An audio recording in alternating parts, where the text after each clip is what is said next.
This is uMarshall Mathers, but ngoba wena awukho close naye ngaleyo ndlela ngicela umbize ngo-Eminem. So uMarshall had a problem. uMarshall noma wakhe bakhula behlupheka kakhulu, and then uMarshall waba nobhuti omncane uNathan. Apparently uMarshall wathi esena-17 efunda ugrade 9 wathatha isinqumo sokuthi no, yena uyasiyeka isikole, uyahamba uyosebenza khona ezokwazi ukwenza imali akhiphe ikateziko. uMarshall whilst esebenza wadevelopha uthando for i-music, uthando for i-rap. Waqala ehamba ama-competition e-rap e-underground. Walakha igama lakhe, wayethi laphaya enza into yakhe ye-rapping, abantu abamnyama bemsupport bagcine sebembiza ngegama bathi u-Eminem ngoba wayethanda ukudla oswidi kwakuthiwa ama-M&M. Njalo mezofika lapha ezorapper wayefika ephethe labo sweet, and so the legend of Eminem was born. Ngo-1997 uEminem wayesaziwa ukuthi uyingozi when it comes to freestyle rap. Wayesedecide ukuthi ahlanganise imali afuna ukukhipha his first project. Wayehlanganisa imali wayenza iproject yakhe yokuqala wayibiza ngeSlim Shady EP. iSlim Shady EP yamenza wawudume kakhulu when it comes to i-underground rap. Yaze yamgainela i-attention with a famous producer. I-producer eyaziwayo ukuthi iyawenza ama-hits kwe-music. It was uDr. Dre. uDr. Dre wamthatha uEminem wathi mfana wamlungu ngiyakuthintitha ngifuna ukwenza a great musician. Wamsayina to i-record label yakhe i-Aftermath. Ngo-1999 uEminem esesayinwe to i-Aftermath Entertainment, esesayinwe to uDr. Dre, wadecida ukukhipha his first studio album wayebiza ngeSlim Shady album. Le album yayiney'ngoma ey'njengo My Name Is. Le album yamwinela iGrammy yakhe yokuqala for i-Best Album of the Year. Leyo album yamenza wawudume kakhulu emhlabeni. Akugcinanga lapho, kwathi ngo-2000 uEminem wakhipha i-album yakhe iMarshall Mathers, ekwabe iyona eyambeka ezingeni, ekwabe iyona yamenza waziwa mhlaba wonke.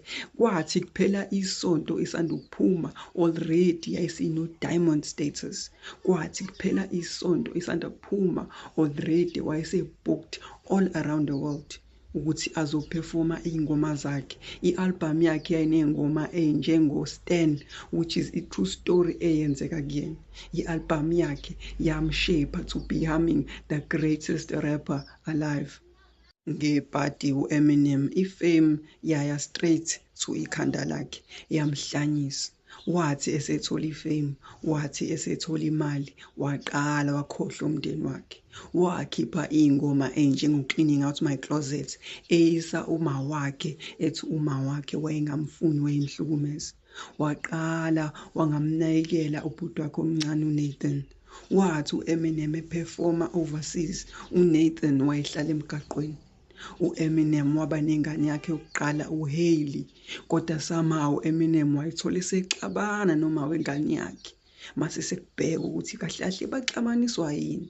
Uma wengane wayefuna ukuthi uEminem ayibone ingane yakhe noma ikancane, ngoba wenganqeni ukuhamba u-12 months wonke engayiboni ingane yakhe. Abanye bethu bazi uMarshall, abanye bethu bazi uEminem, thina sazi uSlim Shady. uSlim Shady was the kind of personality whereby engenandaba namuntu, kodwa uSlim Shady made some good music.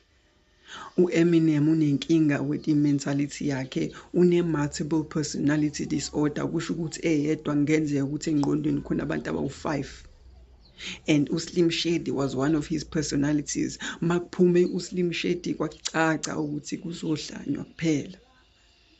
uSlim Shady created some of Eminem's greatest songs. But uSlim Shady wanika uEminem inkinga enkulu because he made him ukuthi akhohlwe umndeni wakhe. He made him ukuthi adle idakamizwa. He made him ukuthi aphuze iy'nkambi kaFaro. Akwaziwa ukuthi le nkinga ya-Eminem yaqala nini, because before ifame wengenayo le nkinga, kodwa after esayinile to Dr. Dre, after esayinile to i-Aftermath, uSlim Shady was born. After uEminem esekwazile ukuthi enze imali, after uEminem esewahambile ama-show umhlaba wonke jikelele, after uEminem eseyidayisile i-music yakhe, wahlala phansi wathi no, ngifuna ukuthuthukisa omunye umuntu. Wayesedicide ukuvula iShady Records. iShady Records yasayina u-50 Cent. At the time u-50 Cent wayengakaziwa, kodwa wadicide uEminem ukuthi no, ngizokuvusa ngikwenze ube udumedume nomhlaba wonke. And so manje u-50 Cent waziwa as the greatest rapper alive thanks to uEminem.